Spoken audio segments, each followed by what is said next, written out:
తెలంగాణ ప్రభుత్వం వెంటనే జేపీఎస్లను రెగ్యులరైజ్ చేయాలని కూడా జూనియర్ పంచాయతీ కార్యదర్శుల సంఘం ఉపాధ్యక్షులు ఉపేందర్ డిమాండ్ చేశారు.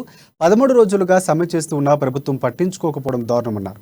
ఖమ్మం జిల్లా వైరాలో జేపీఎస్ల సమ్మెలో ఆయన పాల్గొన్నారు. ఉద్యోగాల నుంచి తొలగిస్తామని ప్రభుత్వం నోటీసులు జారీ చేయడం బాధాకరమన్నారు. ప్రభుత్వ బెదిరింపులకు ఎవరూ భయపడవద్దని, న్యాయం జరిగేంత వరకు పోరాడదామని సూచించారు.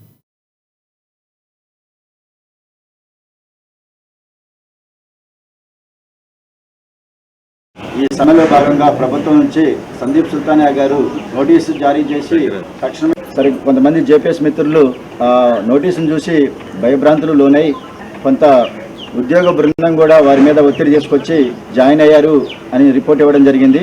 కానీ మేము చాలా స్పష్టంగా తెలియజేస్తున్నాం, మా డిమాండ్ ఒకటే, జూనియర్ పంచాయతీ కార్యదర్శిని క్రమబద్ధీకరించడము. కానీ మా మిత్రులు కూడా చెప్పడం జరిగింది, మేము వారి యొక్క ఒత్తిడి మేరకు మాత్రమే ఇందులో జాయిన్ అయ్యామని వారే స్వయంగా లెటర్ రాంచి జాయిన్ చేయించుకోవడం జరిగింది.